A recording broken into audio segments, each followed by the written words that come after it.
لا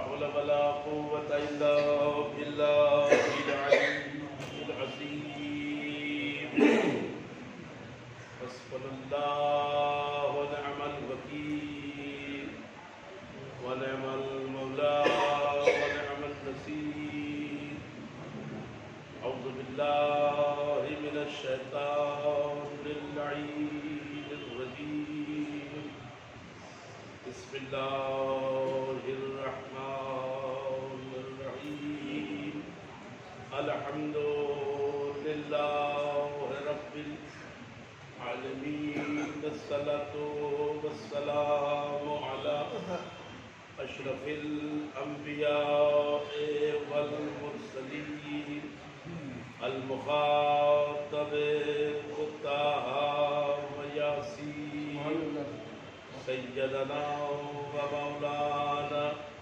ومولى الثقلين جد الحسن والحسين بالقاسم محمد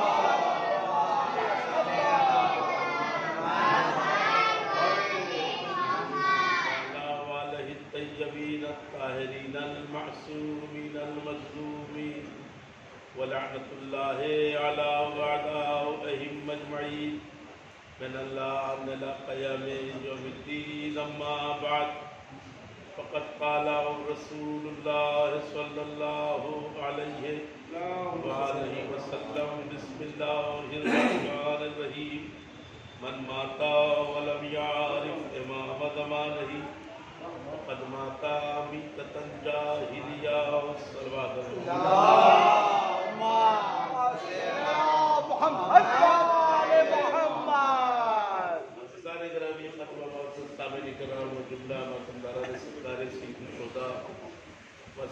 امام مسلوق کربلا خمسہ مجالس کا آج یہ دوسرا مرحلہ ہماری اور آپ کی یہ دوسری ملاقات اور تصدق ذکر محمد و آل محمد علیہ السلام ہونے جا رہی ہے۔ موضوع گفتگو آپ کے اذہان عالیہ میں محفوظ ہے۔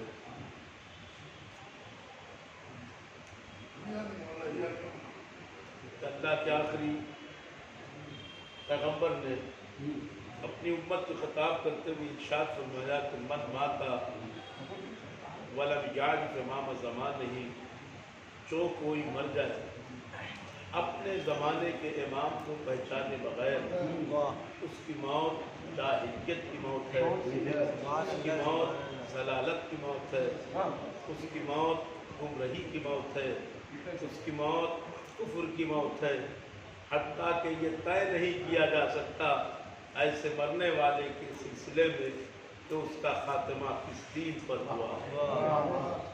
یہ حدیث کا ترجمہ میں نے آپ حضرات کی خدمت میں پیش کر دیا۔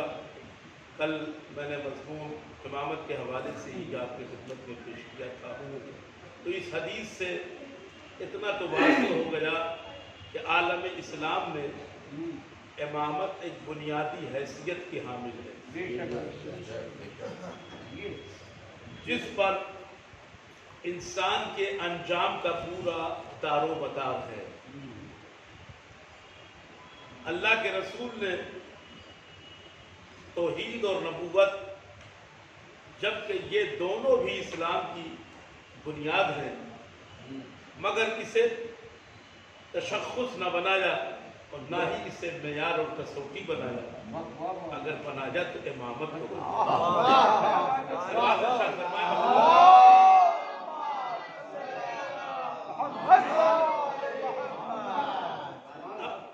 یہ ایک ایسی حدیث ہے کہ جس پر پورا عالم اسلام متفق ہے، کسی کو کوئی اعتراض نہیں ہے، کسی کو کوئی شک اور کوئی شبہ نہیں ہے، ہر ایک اسے بصر و چشم تسلیم کرتا ہے کہ اللہ کے آخری رسول نے اس حدیث کو اپنی امت کے سامنے پیش کیا ہے۔ اور یہی ایک ایسی حدیث ہے کہ جسے پڑھنے کے بعد آج بھی دنیا میں اہل دانش اور اہل فکر و نظر اپنے ایمان کا تجزیہ کرتے ہیں اور اسی کے ذریعے غلط اور صحیح کا فیصلہ بھی کرتے ہیں۔ توجہ فرمائیے گا، یہی وہ حدیث ہے کہ تاریخ میں چھپے ہوئے باطل چہرے اور ان پر پڑی ہوئی جھوٹی نقابوں کو یہ حدیث ہٹا دیا کرتی ہے۔ یہی وہ حدیث ہے جو تاریخ کی حقانیت کا اعلان کرتی ہے، اور جتنے جھوٹے چہرے جھوٹی روایتوں کے پردے میں تاریخ میں چھپا دیے گئے تھے، ان تمام چہروں سے یہ حدیث نقاب اٹھا دیا گیا۔ توجہ فرمائیے، جب رسول نے یہ ارشاد فرما دیا تو ظاہر سی بات ہے ہر زمانے میں کوئی نہ کوئی امام ضرور ہوگا۔ تو اب بعد رسول بھی ایک لمحہ، توجہ، ایک لمحہ بھی، بہت اہم گوشہ آپ کے حوالے کر رہا ہوں اور بغیر تمہید کے آج بھی پڑھنا، اس لیے کہ اس کے بعد ایک دوسری مجلس ایک دوسرا خمسہ بھی چل رہا ہے۔ میں نے بہت کوشش کی کل وہاں سمجھانے کی کہ بھائی باقی مجلس سے اور کسی سے پڑھوا لیں، لیکن بس مولا کا ذکر ہے، وہ بھی بہت زیادہ پریشر ڈالنے سے مجبور ہونا پڑا۔ توجہ فرمائیے گا، کوشش کروں گا کہ وقت میں زیادہ گفتگو ہو جائے۔ ظاہر سی بات ہے کہ ہر زمانے میں کوئی نہ کوئی امام ضرور ہوگا، کوئی بھی زمانہ بغیر امام کے نہیں رہ سکتا۔ تو اب بعد رسول بھی ضروری یہ ہے کہ ایک لمحہ بھی امامت سے خالی نہ ہو۔ آمادہ ہے نا، بیدار ہے نا؟ اب پورے عالم اسلام سے میرا ایک سوال ہے نیر بھائی، وہ سوال یہ ہے کہ جب رسول کی آنکھیں بند ہو گئی تو امت جسے بھی اپنا امام مانتی ہو، مجھے اس سے کوئی بحث نہیں ہے، لیکن ہمیں یہ بتائے کہ رسول کی وفات کے کتنے دن بعد امت کو اپنا امام ملا؟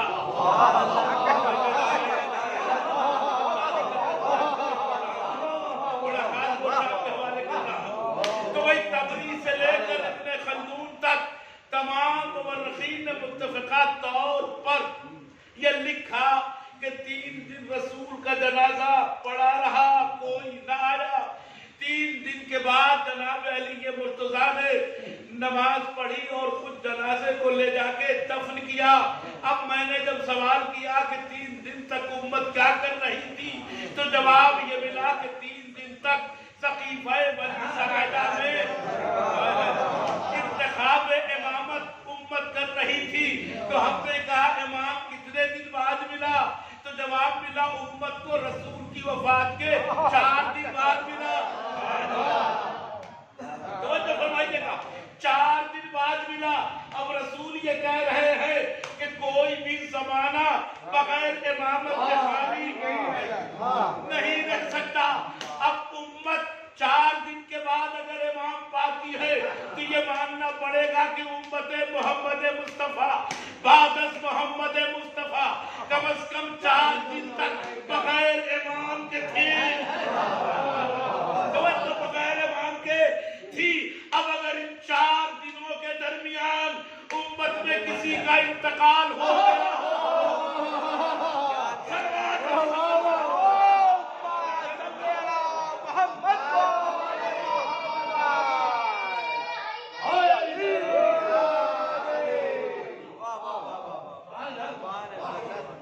اب اگر فرشتے اس سے قبر میں پوچھے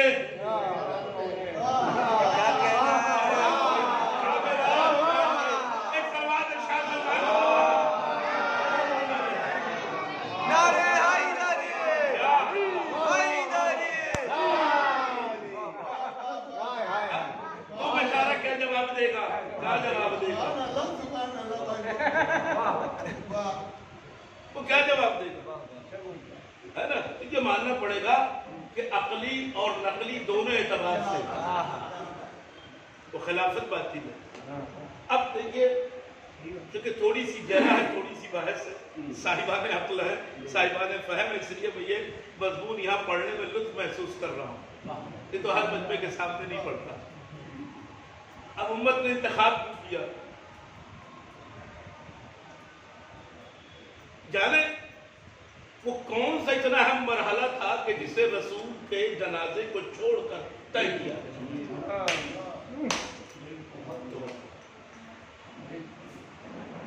رسول کے جنازے کو جس کے لیے چھوڑ دیا گیا، اس کا مطلب کہ بہت ہی اہم مرحلہ تھا۔ اب ہم نے سوال کیا کہ صاحب باوفا شمع رسالت کے پروانے کہاں تھے؟ جواب یہ تھا کہ انتخاب خلیفۃ المسلمین کر رہے تھے۔ ہم نے کہا وہ انتخاب کتنا ضروری تھا کہ رسول کا جنازہ چھوڑ دیا گیا۔ اب آپ میرے ساتھ ہو جائیے گا۔ کہنے لگے جی جناب بہت ضروری تھا، اس لیے کہ رسول کے بعد امت کی ہدایت کا مسئلہ تھا۔ ہم نے کہا اچھا آپ اتنے عقل مند ہیں کہ آپ کو خلافت اتنا ضروری سمجھ آئی، رسول کی سمجھ میں نہیں آیا۔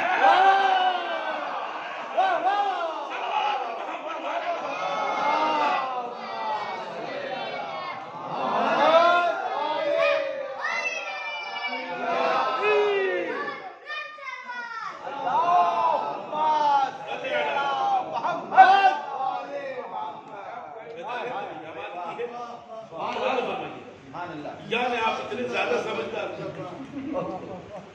معاذ اللہ رسول کی سمجھ میں نہیں آیا کہ یہ بڑا اہم مسئلہ ہے، بہت ضروری مسئلہ ہے، اسے اپنی زندگی میں حل کر کے جائے۔ اچھا ارے یہ بتائیے کہ سنت کسے کہتے ہیں؟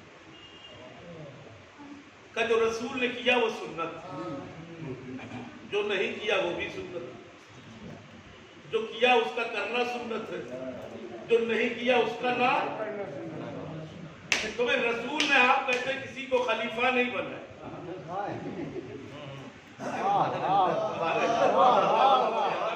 بیٹھنے والا مجمع دنیا میں سب سے زیادہ سمجھدار مجمع ہوتا ہے۔ بھائی سنت کسے کہتے؟ جو رسول نے کیا وہ بھی سنت، جو نہیں کیا وہ بھی سنت، جو کیا اس کا کرنا سنت، جو نہیں کیا اس کا نہ کرنا سنت۔ تو بھائی اس کا مطلب یہ کہ رسول نے خلیفہ نہیں بنایا تو نہ بنانا رسول کی سنت ہے۔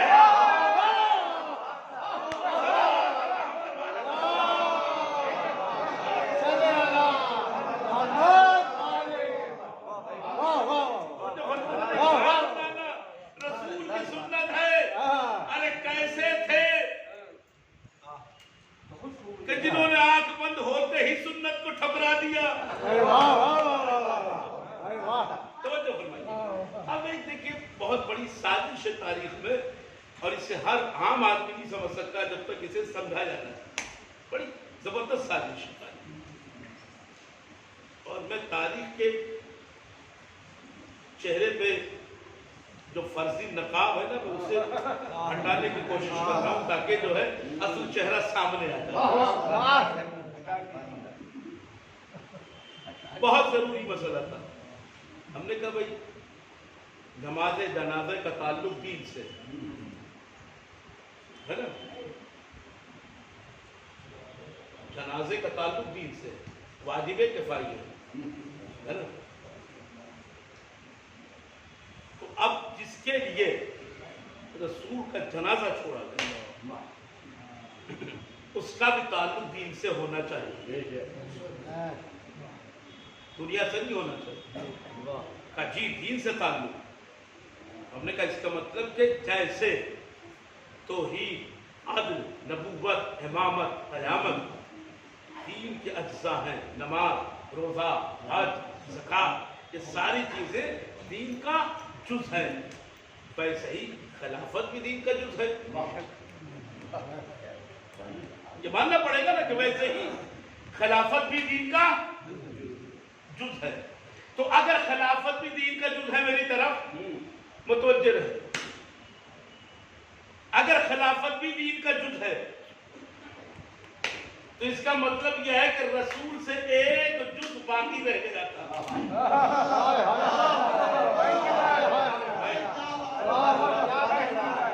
یعنی ایک امر شریعت رسول سے باقی رہ گیا تھا، یعنی دین کا ایک مرحلہ باقی رہ گیا تھا جسے رسول چھوڑ کر چلے گئے تھے۔ یعنی دین، توجہ فرمائیے گا، رسول کی حیات طیبہ تک دین اپنے ایک مرحلے کے بغیر تھا۔ تو جب دین اپنے ایک مرحلے کے بغیر تھا تو اس کا مطلب یہ ہے کہ دین نامکمل تھا۔ نامکمل تھا، تو اگر دین نامکمل تھا تو اللہ نے غدیر میں یہ آیت کیسے نازل کی؟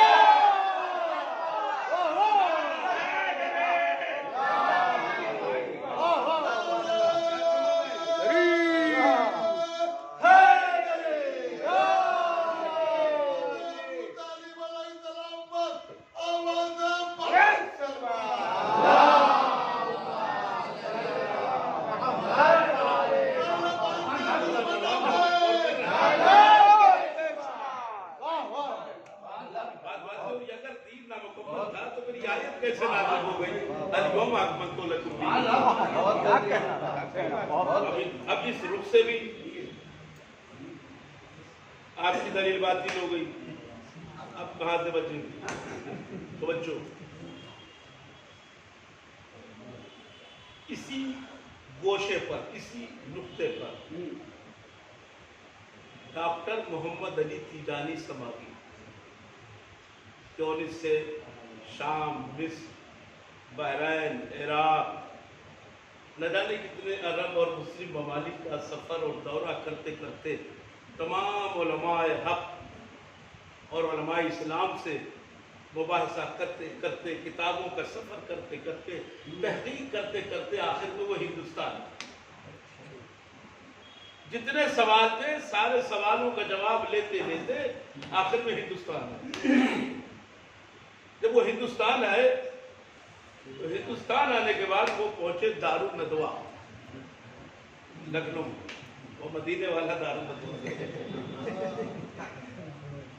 لکھنؤ میں ایک ہے دارالندوہ، وہاں پہنچے اور انہوں نے کہا بھائی دیکھو سارے سوالوں کے جواب مل گئے، اب میرے پاس ایک سوال کا جواب، میرے پاس ایک سوال بچا ہے، اگر آپ سب نے میرے اس ایک سوال کا جواب دے دیا تو میں دائرہ شیعت میں نہیں جاؤں۔ ایک سوال کا اسی پر فیصلہ ہے میرے مقدر کا، میری تقدیر کا۔ اب آپ سب کو میرے ایک سوال کا جواب دینا ہے، اور اس وقت ندوہ میں بائیک علماء موجود تھے، ان سب کو بلا کر سامنے بٹھا کر انہوں نے کہا ایک سوال ہے، اس کا جواب دے دیجئے، اسی جواب پر، آپ کے جواب پر فیصلہ ہوگا کہ میں ادھر جاؤں یا ادھر جاؤں۔ توجہ، کہا ٹھیک آپ اپنا سوال بتائیے۔ تو آپ نے کہا پیغمبر کی ایک حدیث ہے۔ کہا کیا؟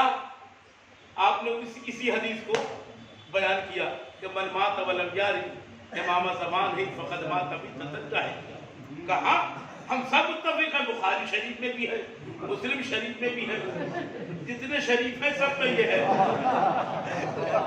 توجہ جتنے شریف ہیں سب میں ہے، صحیح مسلم، صحیح بخاری، اچھا صحیح ہے اس لیے آپ غلط نہیں کہتے،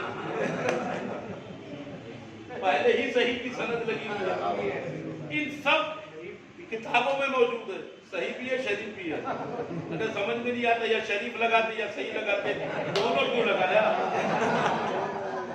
اس میں یہ حدیث موجود ہے، سب متفق ہیں، کجی متفق ہیں، کہ جب یہ مانتے ہیں کہ پیغمبر نے فرمایا کہ جو کوئی اپنے زمانے کے امام کو پہچانے بغیر مر جائے اس کی موت جاہلیت کی موت ہے، ضلالت کی موت ہے۔ کہا بے شک پیغمبر نے اس حدیث کو ارشاد فرمایا ہے۔ کہا جب یہ بتائیے کہ بعد پیغمبر امت کا امام کون تھا؟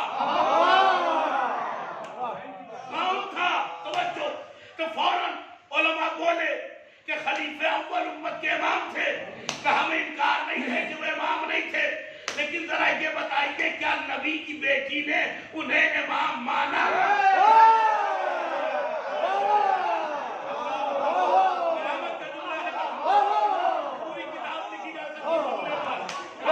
محمد کی بیٹی نے انہیں امام مانا؟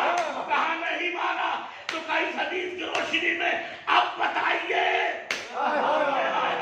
ان کا انجام کیا ہوگا؟ ایک طرف صحابیت ہے، ایک طرف بیٹی ہے، ایک طرف نوکر ہے، ایک طرف اولاد ہے،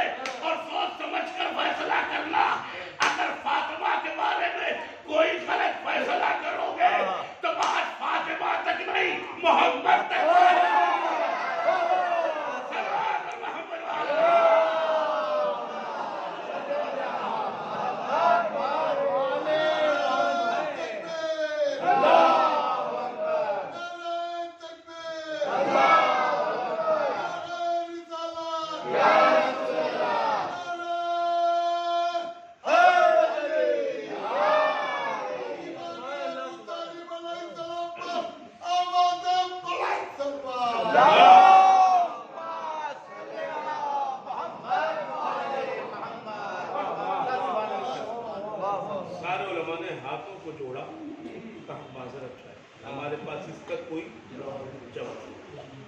انہوں نے وہیں پر اعلان شریعت کر دیا۔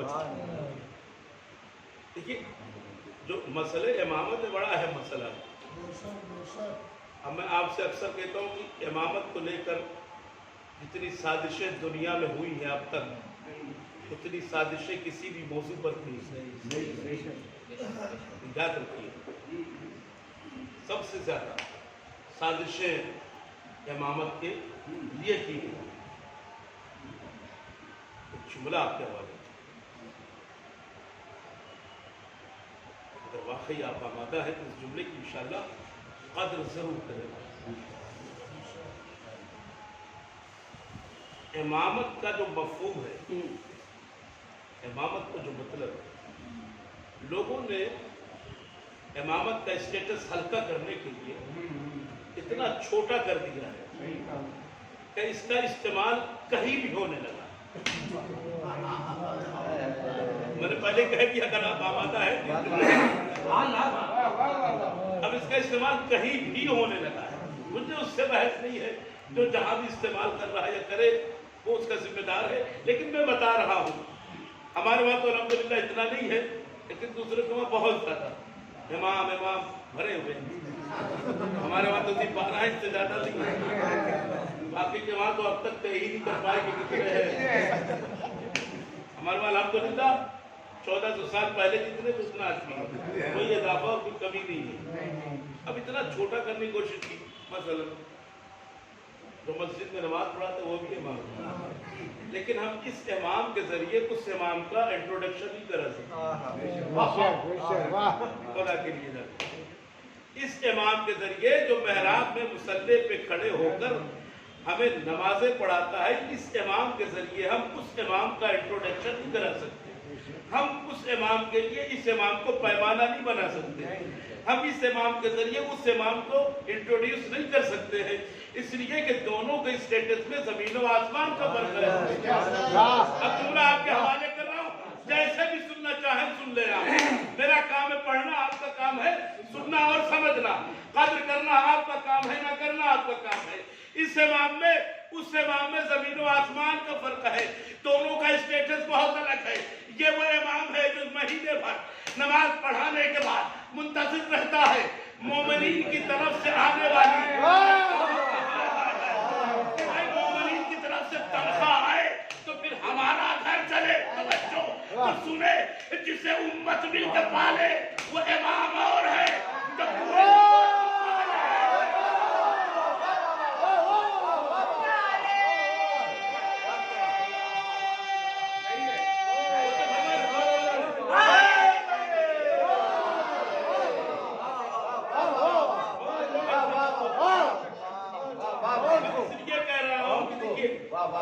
ایک بات کہی جا رہی ہے، تاریخ میں بھی لکھا گیا نا، علی نے کسی کے پیچھے نماز پڑھی۔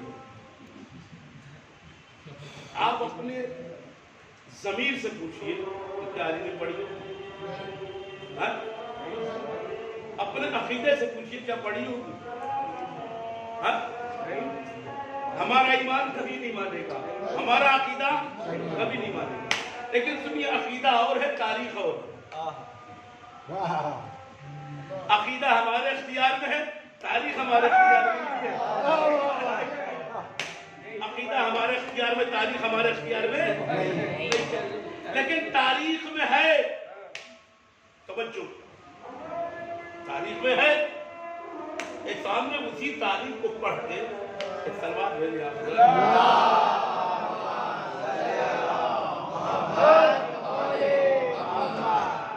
ایک سامنے اسی تاریخ کو پڑھنے کے بعد مجھ سے یہ کہا مولانا آپ یہ کہہ رہے ہیں یہ ہو ہی نہیں سکتا ہے۔ میں نے کہا میں جو کہہ رہا ہوں وہ آج بھی اور ابھی بھی کہہ رہا ہوں، یہ نہیں ہو سکتا۔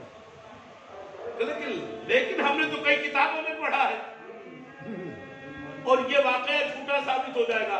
جو واقعہ وہ بیان کر رہے تھے اسی سے منسلک کبھی اس واقعے کی واقعیت پر فرق آ جائے گا اور ہم اس واقعے سے انکار نہیں کر سکتے۔ ہم نے کہا وہ واقعہ بھی اپنی جگہ صحیح ہے۔ مورخ نے جو یہ لکھا کہ علی فلاں کے پیچھے کھڑے تھے وہ بھی اس نے صحیح لکھا ہے۔ کچھ غلط نہیں لکھا، لیکن میرے بھائی ہمارے وہاں ایک پیمانہ ہے کہ کیا ہم نے کہا یہ بتائیے جماعت شروع کہاں سے ہوتی ہے؟ جماعت شروع کہاں سے ہوتی ہے؟ کہ جماعت شروع وہاں سے ہوتی ہے کہ جہاں سے امام حق اور امام عادل کھڑا ہو۔ امام عادل اور امام حق جہاں ہو جماعت وہیں سے شروع ہوتی ہے۔ تم نے کہا تاریخ نے جو لکھا وہ تو تم نے دیکھ لیا، یہ نہیں دیکھا کہ امام حق کھڑا کہاں تھا۔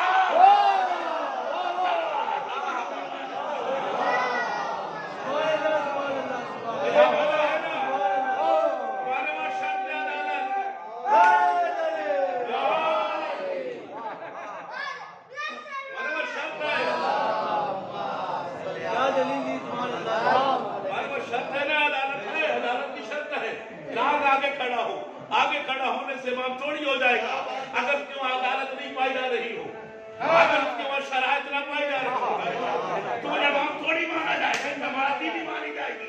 جماعت وہاں سے مانی جائے گی جہاں سے امام عادل ہو۔ بھائی صلوات اور محبت بڑے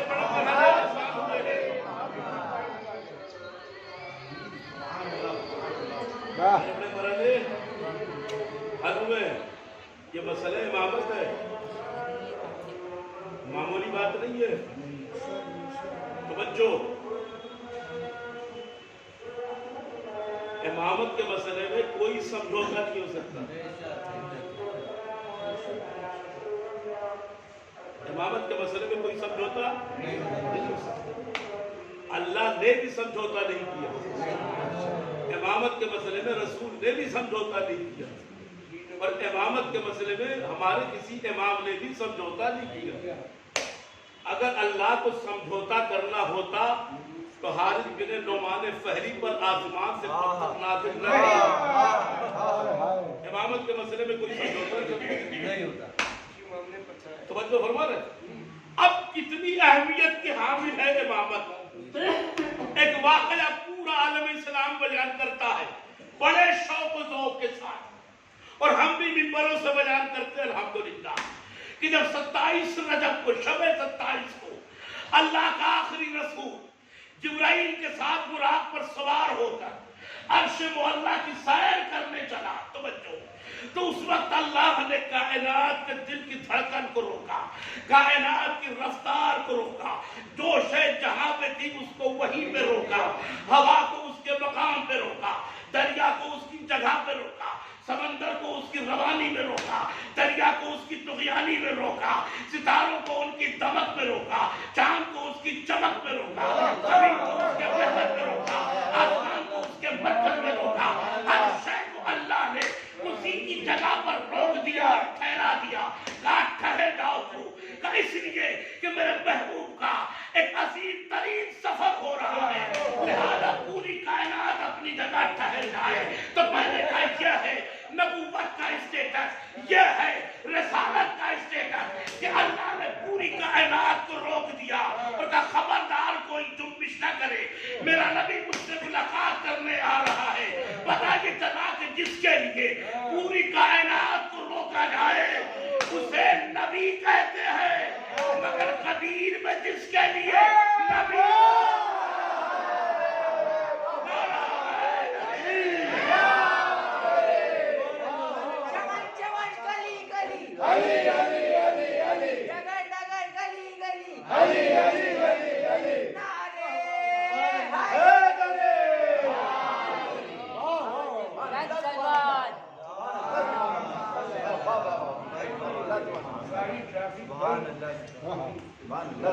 جس کے لیے نبی کو روکا، میرے نبی آگے نہ بڑھے، کس کے لیے روکا؟ بتائیے کس کے لیے روکا؟ ہاں کسی پہلو نشی کے لیے روکا تھا یا آسمان کے ستاروں کے لیے روکا تھا؟ کس کے لیے روکا؟ علی کے لیے روکا نا۔ علی کون ہے؟ امام۔ ٹھہر جائیے، آگے نہ بڑھیے گا، اس کے لیے پوری کائنات کو روکا گیا۔ امام عجیب بات ہے، اس نبی سے اللہ لہجہ بدل کے کہہ رہا اس کے لیے، امام کے لیے۔ دیکھیے امامت کا اسٹیٹس بہت بلند ہے، میں بلا مبالغہ پڑھ رہا ہوں، مقام نبوت بہت محترم ہے، اس کا احترام اپنی جگہ، اس کی تعظیم اپنی جگہ، توجہ، لیکن میرا دعویٰ ہے قرآن کی روشنی میں مقام امامت اتنا بلند ہے کہ کسی نبی نے اپنی نسل میں نبوت کی تمنا نہیں کی۔ کسی نبی نے اپنی نسل میں نبوت کی تمنا نہیں کی ہے، مگر قرآن شاہد ہے، ایک نبی تمنا کر رہا ہے، پروردگار کیا میری نسل میں بھی امامت ہوگی؟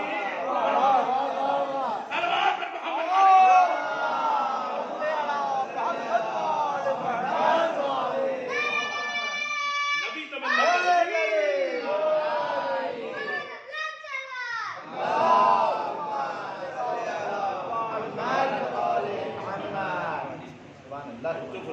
دیکھیے بڑا ہے نبی نے امامت کی تمنا کی، آرزو کی ہے، کاش کہ یہ منصب امامت ہماری نسل میں بھی آئے۔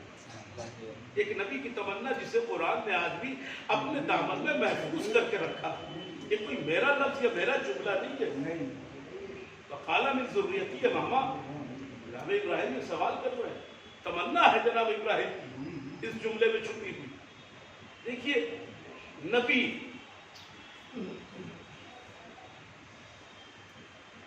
نبوت آخری نبی پہ ختم، لیکن امامت کو ختم نہیں کیا۔ اللہ نے امامت کو سرحد قیامت سے ملا،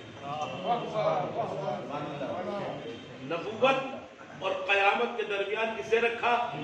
امامت۔ اسے ہٹا دو تو صرف قیامت ہے۔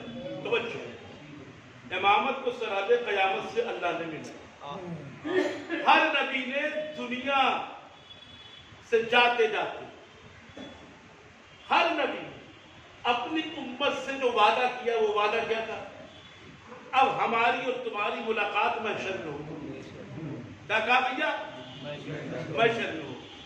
آدم سے لے کر خاتم تک کی بات کر رہا ہوں، ہر نبی نے جاتے جاتے اپنی امت سے یہی کہا کہ اب ہماری اور تمہاری ملاقات بروز قیامت میدان محشر میں ہوگی۔ توجہ، اب یہ ہماری اور تمہاری آخری ملاقات ہے، اب اس کے بعد میں تم سے ملنے نہیں آؤں گا، اب اس کے بعد ہماری اور تمہاری ملاقات نہیں ہوگی۔ توجہ، ہر نبی نے وعدہ کیا اپنی امت سے کہ ہماری اور تمہاری ملاقات اب محشر میں ہوگی۔ یہ ہے نبوت کا اختیار جو مرنے کے بعد امت سے صرف محشر میں ملنے کا وعدہ کرے۔ یہ ہے امامت کا اختیار جو یہ کہہ رہا ہے قبض روح کے وقت کی طرح میں آؤں گا۔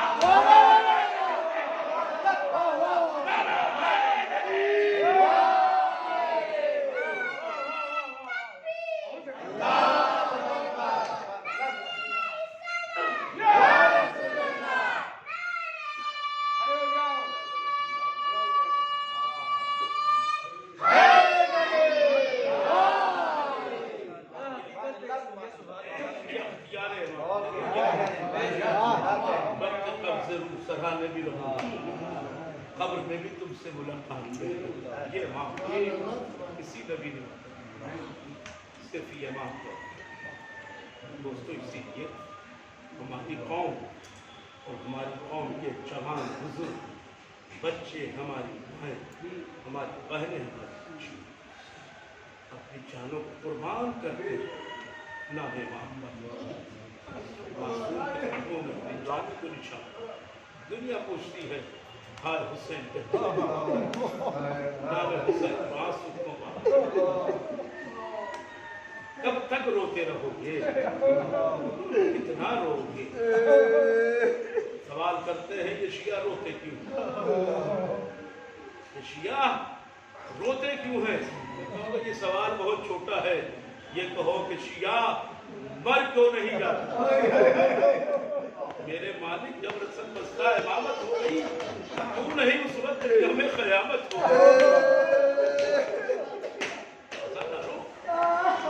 یہ مرنے کا مقام ہے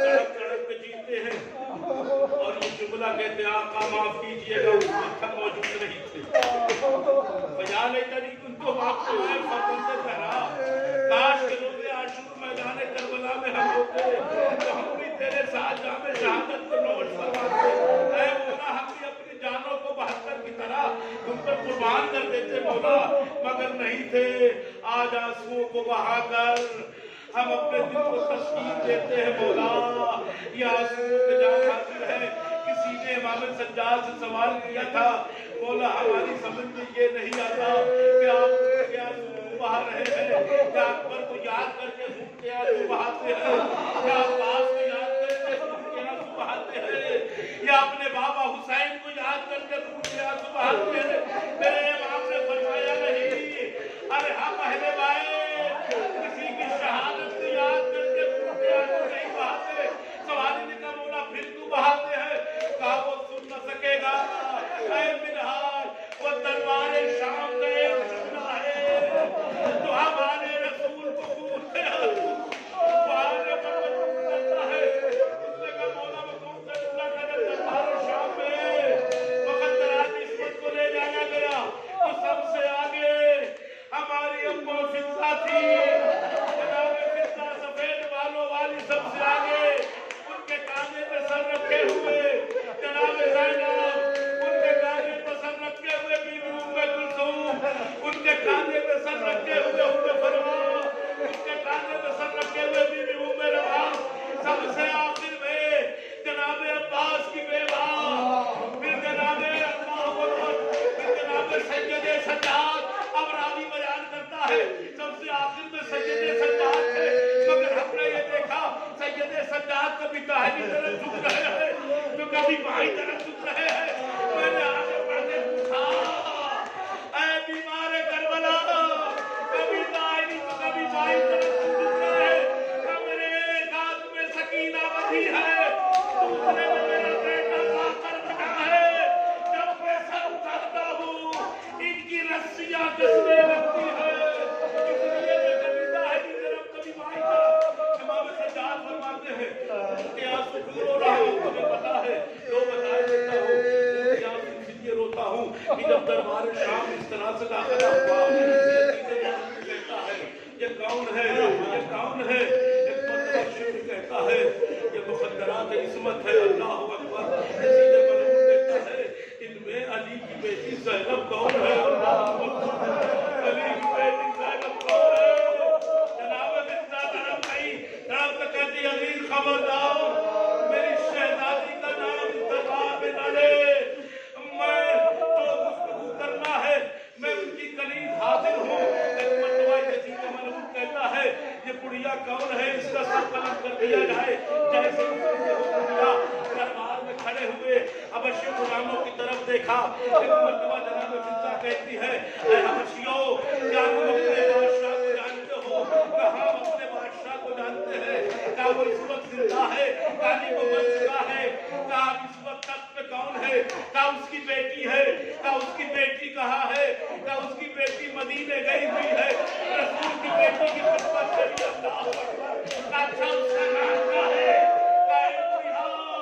تو نے یہ سوال کیسے کیا ہم اپنی شہزادی کا نام بڑے دربار میں